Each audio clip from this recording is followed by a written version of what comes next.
young naval aviator approaches his first plane.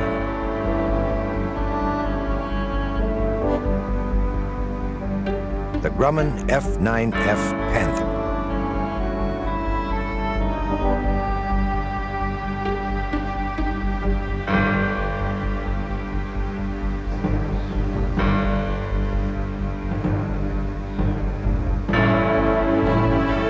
Ground crew and crew chief prepare pilot and plane for flight.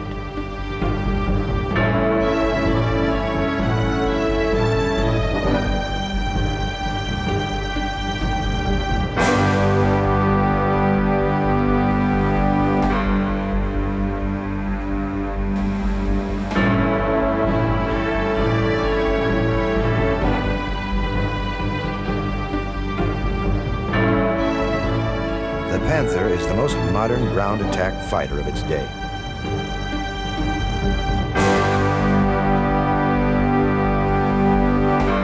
And before that day is over, it will help save an American army from destruction, and in so doing, ensure the future of American naval aviation itself.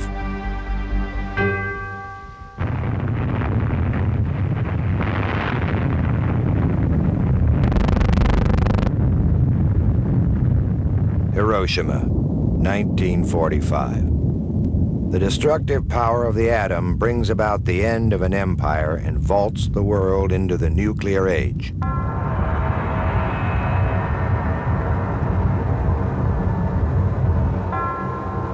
The carnage unleashed by the new weapon will completely alter the way America views its military priorities.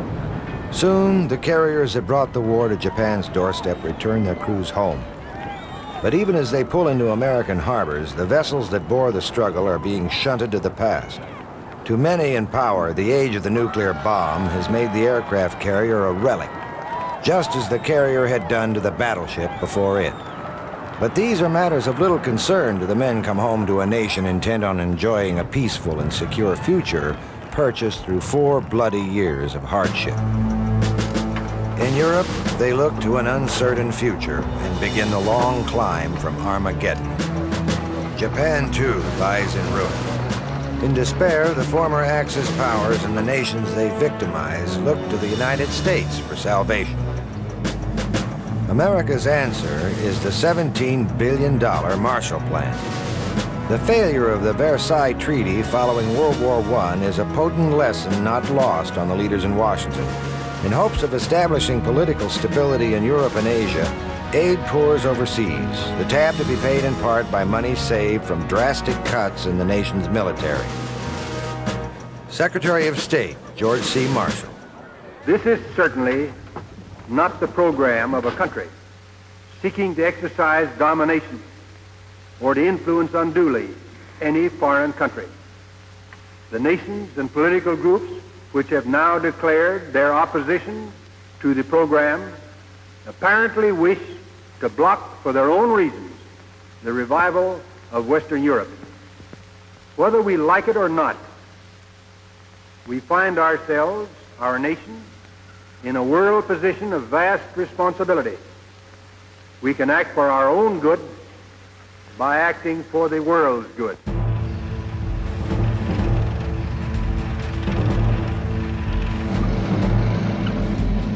By 1946, a one-time ally has become the new adversary, the only nation that poses a serious challenge to American global hegemony.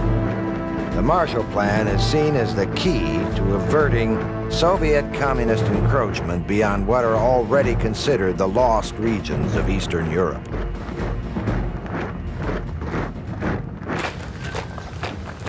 In the face of massive defense cutbacks, one service emerges fairly unscathed, the Army Air Corps. By 1947, it becomes an independent branch of the armed services and takes on a title appropriate to its newfound stature. As the holder of the nuclear grail, the Air Force will receive the lion's share of new funding. It was, after all, the Air Force that brought Nazi Germany to its knees, and the Air Force that delivered the nuclear blow to Japan, ending the war. Within the decade, this new branch will become the largest enterprise in the United States with over $70 billion worth of assets. The long-awaited unification of the armed services comes a step nearer as top-ranking officials agree on a plan. To cut costs, the armed forces are streamlined under the new office of the Secretary of Defense. Army and Air Force band together in support of the Truman administration plan. The Navy, led by Navy Secretary James Forrestal, is less than enthusiastic and voices vehement opposition. At the heart of the debate lies the downsizing of the carrier fleet and the transfer of much of its airborne capability to the Air Force.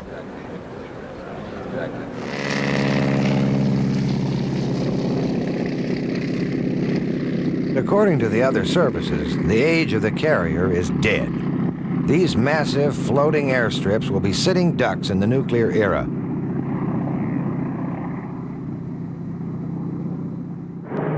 Sentiments such as these, along with the government's new frugality, brings about a halt to the construction of the Navy's newest carrier, the USS United States. Furious, the Naval High Command readies itself for a war of self-preservation.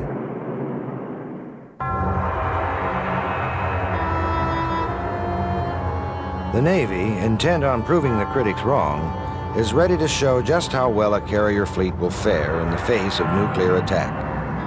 At a distant atoll in the Pacific called Bikini Island, they prepare a derelict fleet for the ultimate test. The Navy brass, among them Secretary Forrestal, are escorted through the vessels moored in Bikini Bay.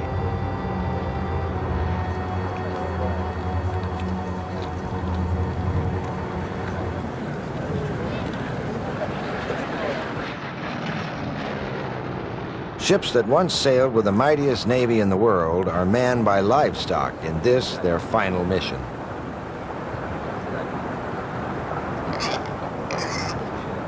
"7 miles offshore, hundreds of men, admirals and stewards alike, wait for the drop. The warhead itself is identical to the one that leveled Nagasaki. Most assume that the damage will be severe but not complete. Survivability is the goal.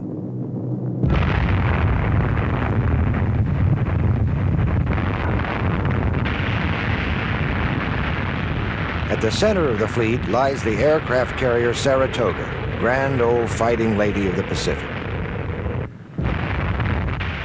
Within seconds, an entire naval fleet is demolished. Those vessels left afloat are coated with radioactive spray. To the politicians holding the purse strings, the equation is simple enough.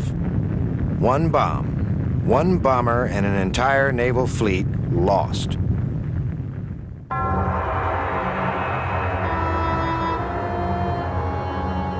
And not realizing that the future of the carrier lies in its ability to provide the nation with a means of flexible response, the Navy plays right into the Air Force argument. Only hours after the blast, with hull collapsed, the Saratoga sinks to the bottom.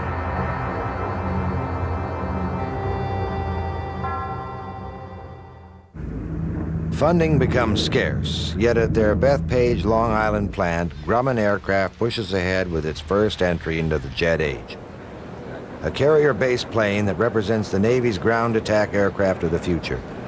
Originally conceived as a two-seat night fighter, the initial design, the F9F doesn't get much further than the drawing board due to problems with its four-engine arrangement.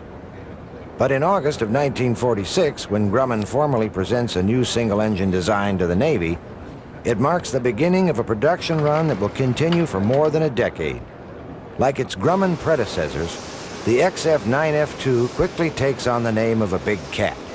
But over time, it becomes clear that the Panther, as it is called, carries much more than just a company nickname.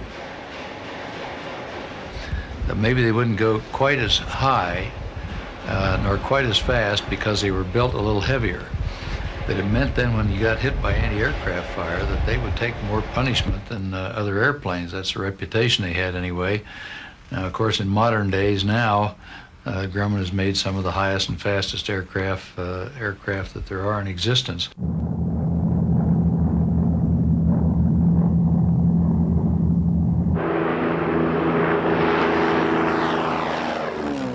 The Panther is just the latest in a line of stalwarts that included the Hellcat, the backbone of the American carrier force that crushed Japan.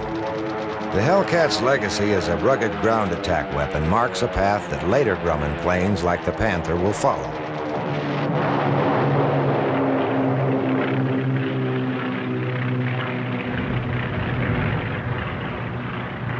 We lovingly called Grumman aircraft the Grumman Iron Works because their airplanes were so good. They had a few that weren't too great, but generally speaking, most of them you couldn't tear apart.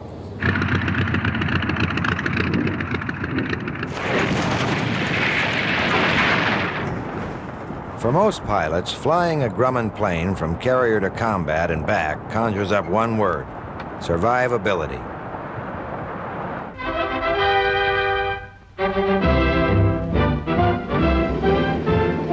In November of 1947, the F9F is rolled out at the Bethpage Plant Test Facility for its first flight. The plane's nose is engineered with sliding rails for easy access to its 4 20mm nose cannon.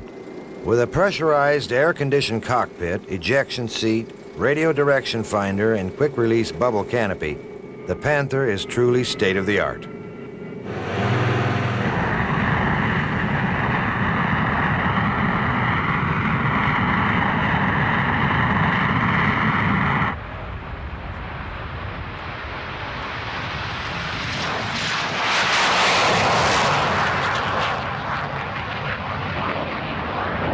From the beginning, the plane displays the great handling characteristics that will one day make it the aircraft of choice for the Navy's Blue Angel flying team.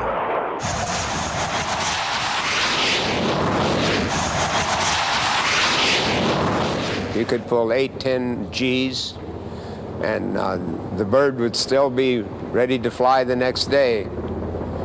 I don't think I ever saw a wrinkle in a Panther jet. If you pulled too many G's in the average airplane, the skin's going to wrinkle somewhere, but not in the Panther jet.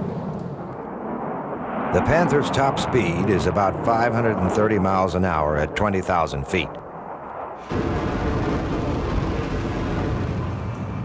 But like many early American jets, finding the power plant to reach that speed is no easy task. After struggling with a 4-engine configuration and then an underpowered Westinghouse J-30, Grumman eventually looks across the Atlantic to the Rolls-Royce Company's Neen turbojet. This engine, too, is based on the Neen. But the engineers are neither British nor American.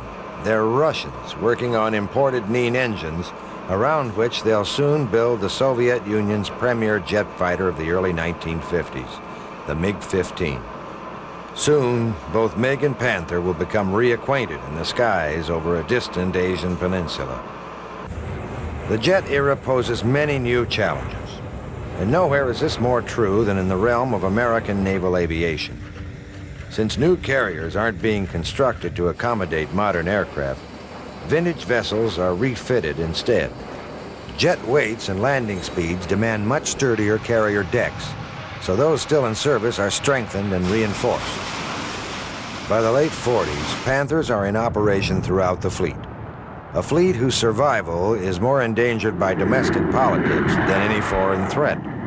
In Pentagon deliberations, the Air Force lobbies for the outright elimination of all large carrier groups. Ironically, in spite of the turmoil of the time, Grumman's F9 has become the backbone of the most modern seaborne Air Force the world has ever seen. Far to the east, events are accelerating the global antagonisms that will soon put the Panther's capability to test.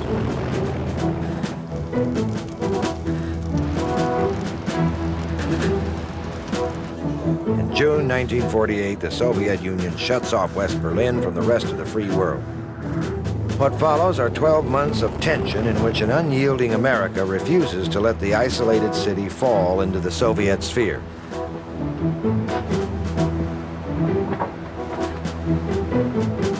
That same year, tension gives way to fear and paranoia when the Soviets first exhibit their new long-range bomber, the Tupolev Tu-4 Bull, and then set the whole of the Western world on edge.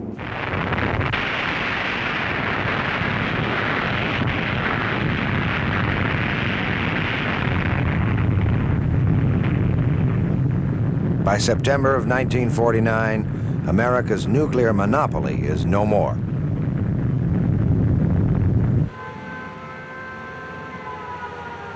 America prepares to face attack on its cities and industrial centers under a combined civilian defense program. Any community is vulnerable to possible bombing, including the final threat of the devastating atom. For the first time, the USSR possesses not only the destructive power of the atom, but the ability to deliver it to every major American city. Panic reverberates down the American spine and sends the nation reeling. That same year in China, Mao Zedong's revolutionary forces bring a fourth of the world's population under the Red Banner. With the external communist threat spinning out of control, the nation turns its anger inward.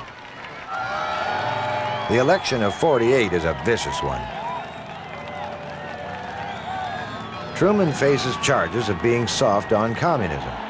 His opponent, Thomas Dewey, plays on these charges for every bit of political capital they're worth. And what are we going to do about the communists here in our midst? Some people jeer at the problem, calling it a red herring. Some people get panicky about it. I don't belong to either of those groups.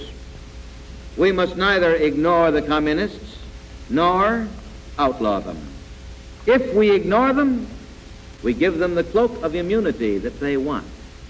If we outlaw them, we give them the martyrdom that they want even more. We will, in the government we get next January, we will keep informed and we'll keep the American people informed where they are, who they are, and what they're up to. And if they or anybody else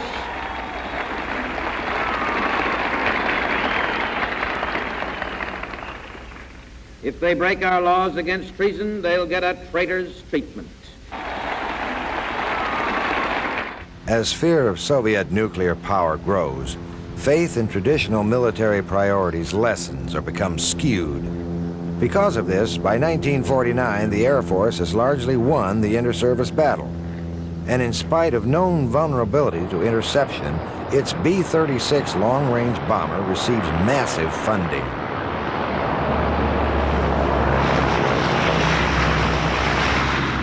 Despite bitter protest by Secretary Forrestal and others, congressional leaders begin debating cuts in naval aviation as deep as 60%. Thinking of the Day states that the bomber's long-range atomic strike capability makes naval carrier task forces redundant. Within months, the inter-service rivalry takes its first casualty. Asked to resign as Secretary of Defense, a depressed and exhausted James Forrestal takes his own life on what would be the eve of his vindication.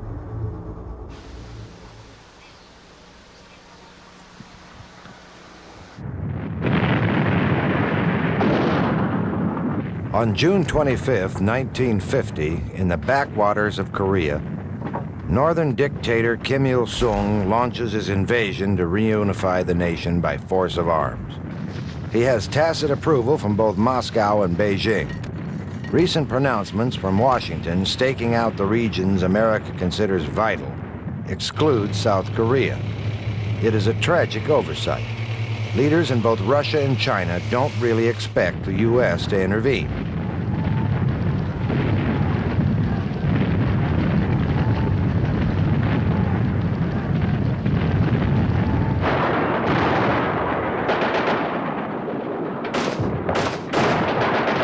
The attack is savage and sudden. Within 2 days, Seoul falls as communist troops barrel southward on the heels of a rapidly collapsing South Korean army. But America's reaction is swift and decisive.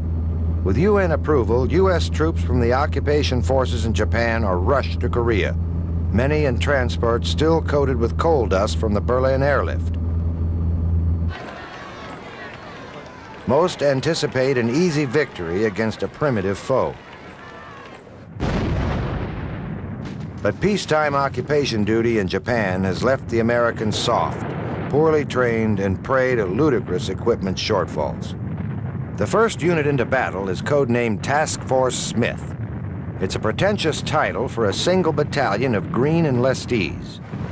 The men they face are well-equipped, intensely motivated, and highly trained. In the face of this onslaught, beleaguered GIs wait for salvation from above that just isn't there. South Korean and U.S. troops alike collapse into the southern tip of the Korean peninsula. There they barely hold on to their last parcel of Korean soil, the Pusan perimeter. Every day the perimeter shrinks as North Koreans using Soviet tanks roll over the scattered American units. Because of defense cutbacks in recent years, most have only World War II-era bazookas to defend themselves with, and these are totally ineffective.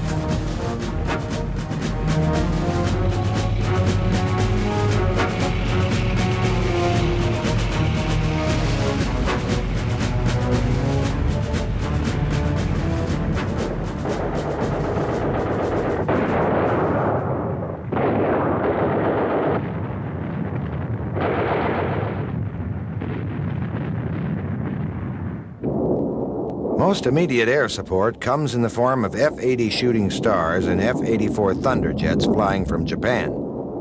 But because of fuel constraints imposed by the long journey to Korean airspace, they can loiter over the battle zone for only a brief 15 minutes before heading home.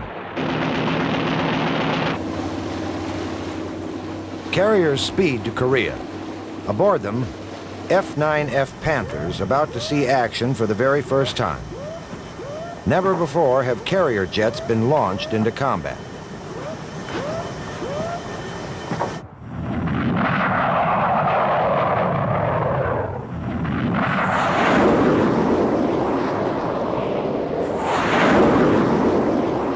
Unlike their Air Force counterparts, Navy Panthers provide sustained cover to the desperate UN troops below. Flying as many as 4 missions a day, some nearly 2 hours long, Panther pilots work around the clock to stem the North Korean tide.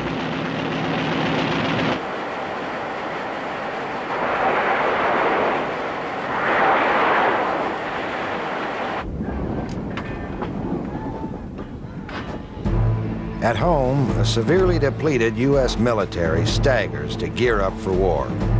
Carriers long since mothballed are pulled back into service along with the planes that will fill their decks.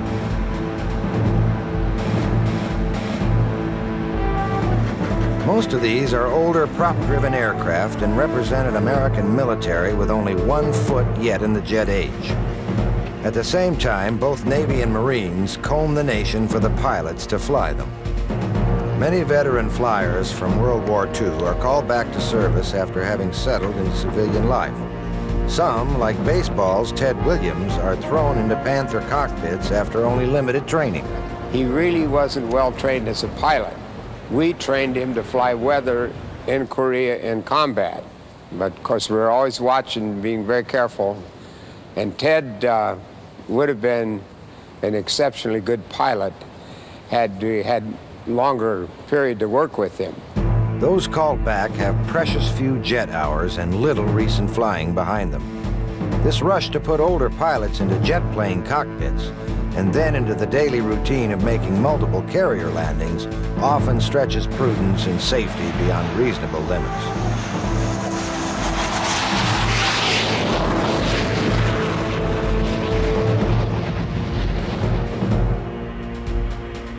After accelerated carrier qualification on land strips, they move all too quickly to the real thing. 414, 50 left turn, intercept final bearing, 305. Okay, check.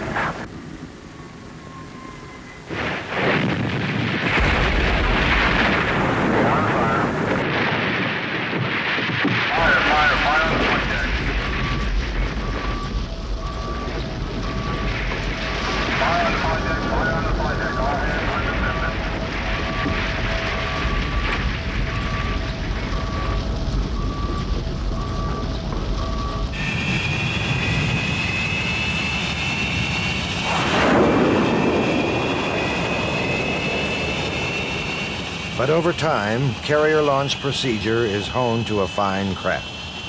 First, the plane handlers align the Panther on the catapult. The section leader on the port cat is wingman on the starboard. Then, wound up to full power, the pilot stiff arms the stick with his right hand and the throttle with his left. then a final salute to signal, "Let the cat fly."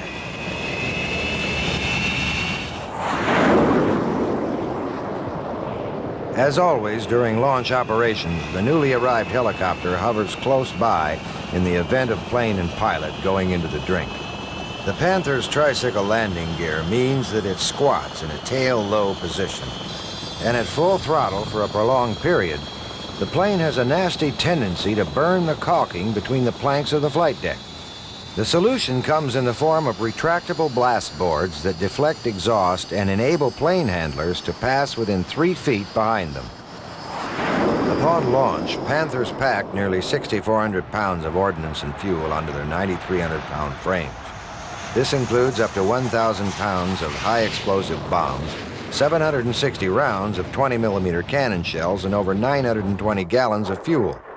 With a range of nearly 1,200 miles, there is no point on the Korean peninsula immune from attack. And with a stall speed of just 78 knots, they deliver their payloads with astounding accuracy. Diving onto target, Panthers employ brakes to smooth their descent, clearly visible here on the fuselage underside beneath the canopy. We were the heavy haulers out there, and that we're doing a lot of close air work up in front of the 1st Marine Division and in front of the Army divisions also. We did napalm.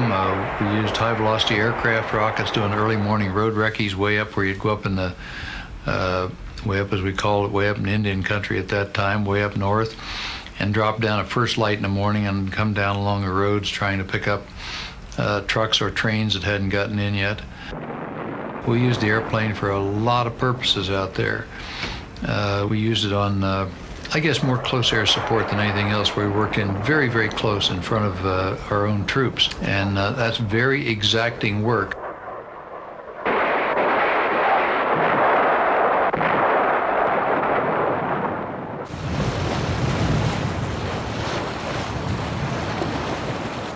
To maintain this intensity of action, a flotilla of ships shadow each carrier with vast supplies.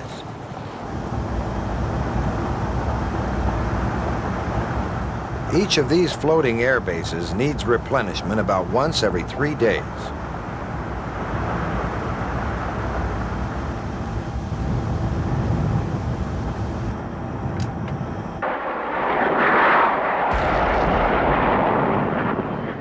But Panthers don't just fly from carriers offshore.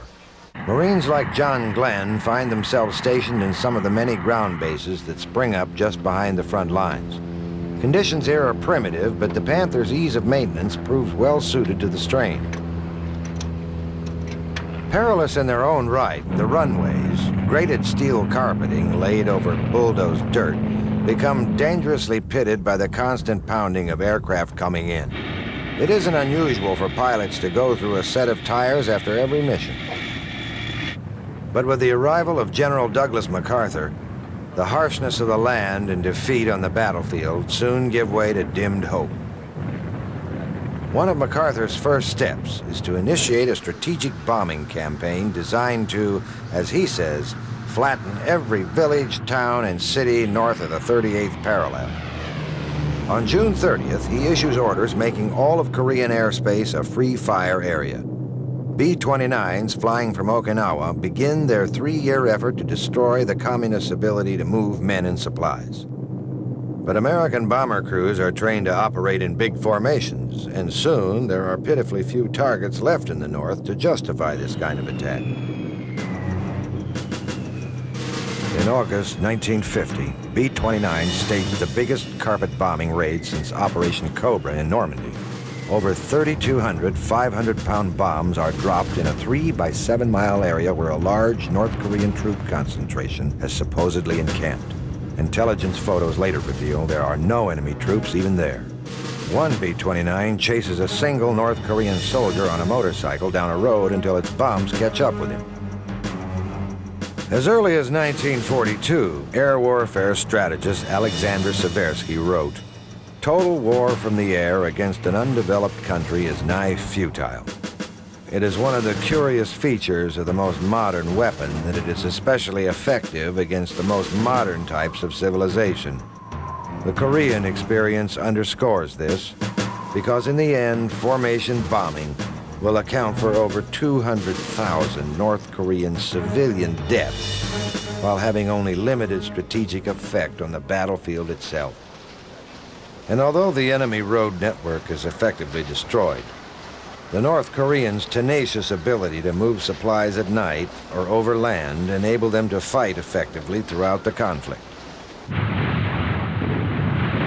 On September 15, 1950, at Incheon Harbor, the fortunes of war undergo a dramatic reversal. In one bold move, MacArthur inserts an army behind the North Korean flank. Faced with encirclement, they disengage from their stranglehold on the Pusan perimeter and fall back. UN casualties during the invasion are incredibly light, 22 killed. It is the greatest American victory of the struggle and sets the North Korean army on its heels. The U.S. landings at Incheon are MacArthur's shining moment. Haunted by memories of the debacle at Anzio, many in Washington had been reluctant to take the risk. But victory is total, and MacArthur basks in it. As UN forces liberate the captured areas around Seoul, they discover shocking evidence of the brutal nature of North Korean occupation. Thousands of UN prisoners of war bound and shot.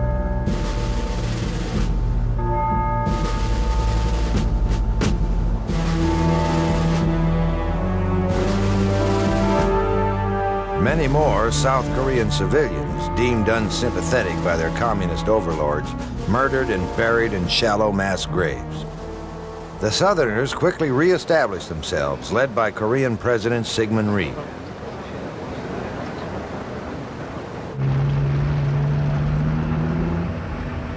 But in reality, although freer than the North, South Korea too is autocratic and Rhee himself a dictator.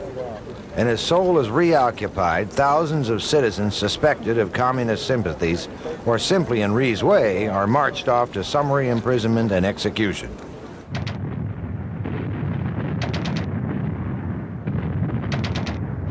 The push north is reminiscent of Patton's blitz through France. Enemy opposition disintegrates in the face of hard-charging UN forces. Within a month, the 38th parallel is left behind and the enemy capital, Pyongyang, falls. A massive airborne drop blocks the fleeing remnants of Kim's army. And when UN ground forces meet up with these paratroopers, victory seems near at hand. MacArthur, at first intent on simply destroying the North Korean ability to wage war, begins to harbor greater ambition. The speed and ease of victory tempt the general and many in Washington to ponder a reunited Korea firmly encamped in the Western sphere.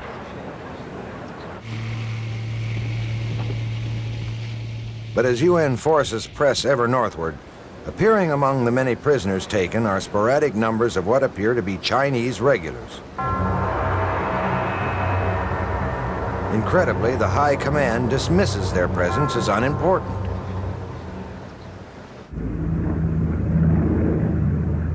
With the sudden turn of events, Truman and MacArthur meet at Wake Island to discuss closing strategy. When asked about the Chinese troops rumored to be massing across the Yalu River, MacArthur assures Truman that even if the Chinese do attack, American air power can readily destroy the bridges and forward Chinese bases imperative to a successful offensive. Truman directs his field commander not to push too far.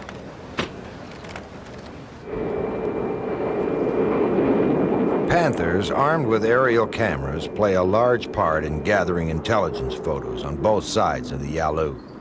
Usually, these unarmed Panthers are accompanied by a fighter escort. The Navy's first photo jets, they fly countless missions over hostile territory to assess the whereabouts and strength of enemy troop concentrations. But somehow, the photos they bring back are misread or ignored.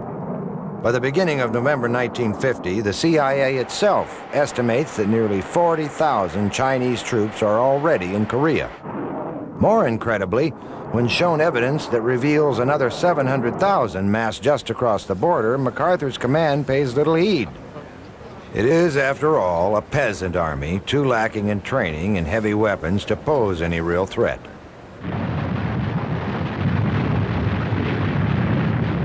November 1st, 1950. In the early morning hours, 250,000 Chinese troops swarm across the Korean border. All along the line, UN forces are overwhelmed by the sheer mass of the assault. For America, the Chinese invasion melds easily into the larger specter of the struggle against world communism. But to the leaders in Beijing, there is no such ideological convolution. The invasion is based on security priorities predating the birth of communism by 1,000 years. To this re-emerging Asian power, a huge Western army poised on the Manchurian border is simply unacceptable. Resistance crumbles before wave after human wave of enemy infantry. At the United Nations, condemnation from the South Korean representative is swift and direct. I point my finger at these representatives of the Chinese communist regime, and I ask, why do they come here with unclean hands? I ask again, why does this group come here with the hands that drip with the blood of the United Nations troops, the blood of the Korean people? In Washington, leaders of the nation's 4 largest veterans groups petitioned Truman to use the bomb on North Korea. Some even urged large-scale bombing of select Chinese cities. Both options are considered by the Joint Chiefs of Staff. Truman, in classic Cold War terminology, declares U.S. resolve to not let any more dominoes fall. If aggression is successful in Korea, we can expect it to spread throughout Asia and Europe and to this hemisphere. We are fighting in Korea for our own national security and survival. We have committed ourselves to the cause of a just and peaceful world order through the United Nations. We stand by that commitment. If a bomb strikes, officials will be able to map the radius of the destruction. With the technical data at their disposal, they will direct civilian defense workers to the aid of those in peril or those who might have already suffered the all-out effects of an all-out enemy attack. Hospitals will place their facilities. The American public fears this the prelude to World War III. The Soviets will certainly come to China's aid. In New York, thousands engage in civil defense drills and are taught rescue and survival techniques in the aftermath of a nuclear strike. In the president's own words, it will require all of us to get ready to defend our homes. Back in Korea, fear is more closely bound with reality. As winter sets in, thousands of GIs and Marines stumble south over land taken just weeks before. Scores more fall into captivity. MacArthur himself draws up a list of nuclear targets stretching from North Korea into China. For this attack, he states he will need 26 nuclear warheads. Considering himself politically hamstrung for not being allowed to bomb north of the Yalu, antagonism between he and Truman grows, leading eventually to his highly publicized firing less than half a year later. Large-scale strategic bombing continues, but the same problems remain. Tremendous destruction is wrought, but enemy movement and supply are only marginally hampered. Early on, many raids on the road network do little to impede the enemy advance. Instead, they take a high toll in friendly forces and among the throngs of refugees fleeing the battle zone. The reason is simple. The Chinese are basically a lightly geared peasant army advancing almost entirely on foot and over land. Most of their supplies are moved at night or by thousands of porters trudging through the countryside. Making matters worse, their transport needs are widely inflated by intelligence officers used to American divisions that consume 600 tons of supplies a day. Chinese divisions get by on 50. Standing just offshore, carriers provide the real means to dig out this kind of enemy. Steaming along in their racetrack courses, round and round a few miles of sea, carriers launch ground attack aircraft in a steady cycle of death. And throughout the war, none is more deadly than the Grumman Panther.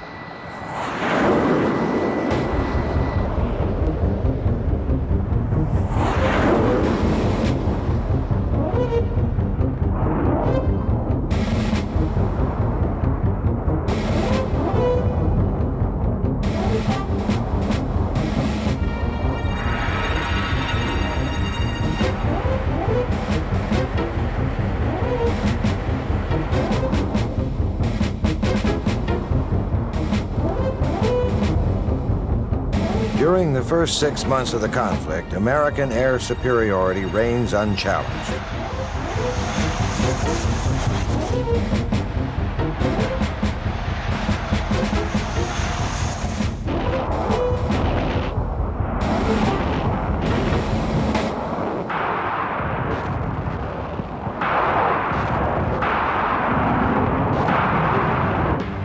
But in November 1950, another shockwave jars the Western world. The arrival of an aircraft for which the Panther is no match. And when they begin to chew up the B-29 formations operating there, America looks desperately for an answer. When the first MiG-15 jet fighters appear in the skies over Korea, they display a technological prowess none thought possible of the communist world.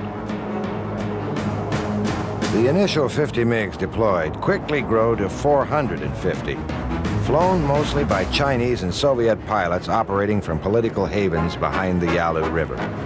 Before war's end, that number nearly doubles. 1 month later, the U.S. response arrives, the Air Force F-86 Sabre. And although chronic shortages mean there are never more than 150 in Korea at any given time, the matter of air superiority is never again in question. After I had finished my Marine missions flying the F9s, they had one position they kept for one spot in each Air Force squadron that they kept for a Marine pilot, because the Marines had worked out an arrangement. They wanted to get some of our pilots some air-to-air experience. It was great. It was really a different kind of flying that I've been doing in the Panther, down doing close air support and down trying to dig them out down close to the ground. And this, of course, was flying up 35,000, 40,000 feet. Tiger lead, Tiger 2 here. I got a couple of movies out there. One coming around at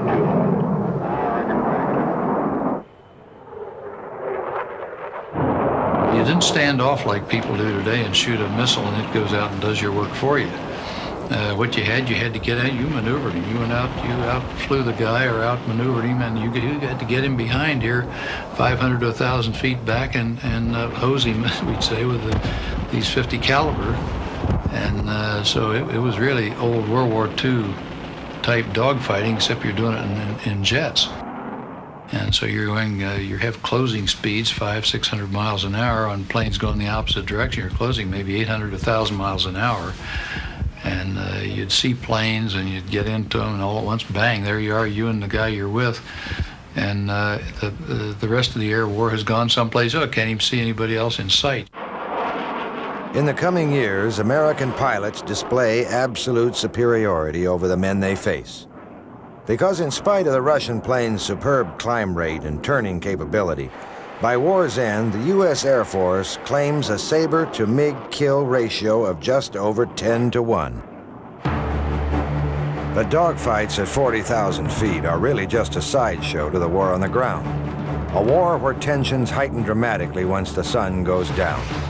It is in these hours between dusk and dawn that the Chinese are most likely to attack.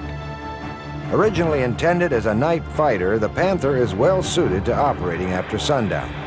And although that role is eventually co-opted by other aircraft, many Panther missions are carried out at night.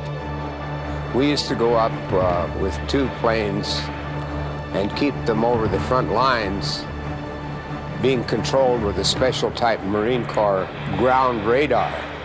And we would, they would give a signal to drop, say, 25, 30,000 feet. Those were enjoyable flights, from my point of view, because there were very few other people up there in the black of night, because they didn't have a very fine control system.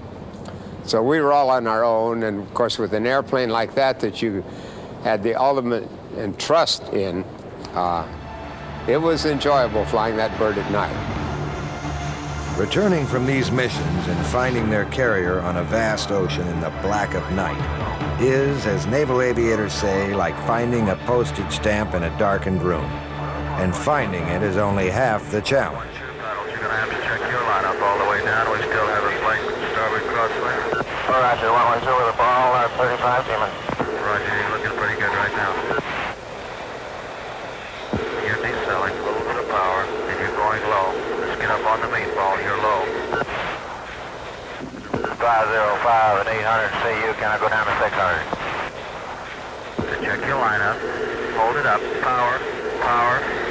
Check your lineup. Hold it up. Power. Power. Power.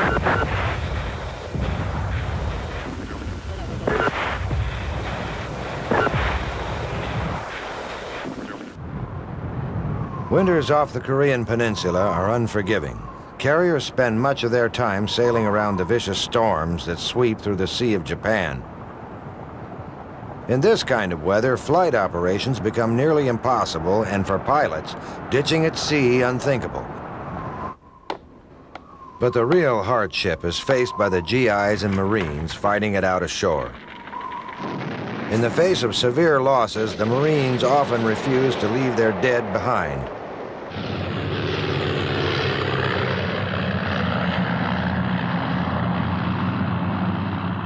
Units cut off look to the air for resupply and stubbornly fight on, stalling the Chinese advance.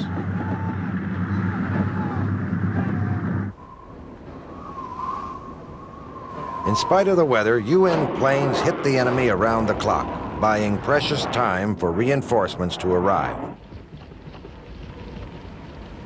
In close air support, Marine and Navy pilots outpace their Air Force counterparts.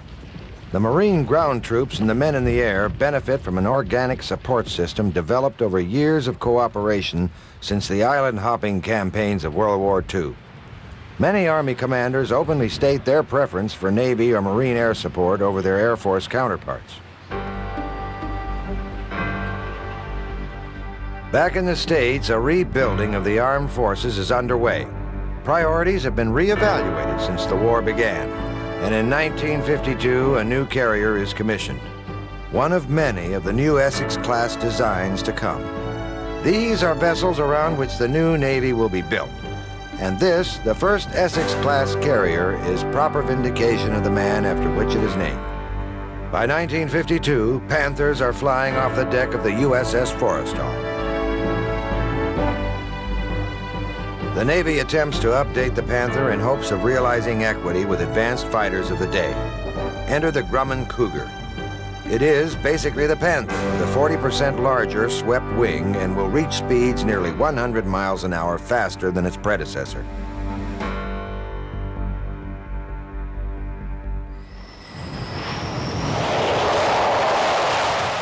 Some survived to fly as reconnaissance planes in the war in Vietnam. A war in which the carrier-based ground attack jet will fully realize its devastating potential.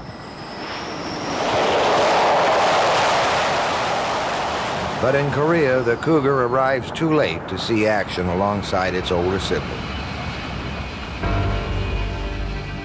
By 1953, as war's end nears, Panthers have flown nearly 78,000 missions.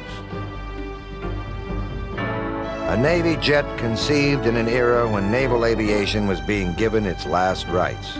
The Panther helps enable the carrier task force to outlast its critics and resurrect itself in the waters off of Korea.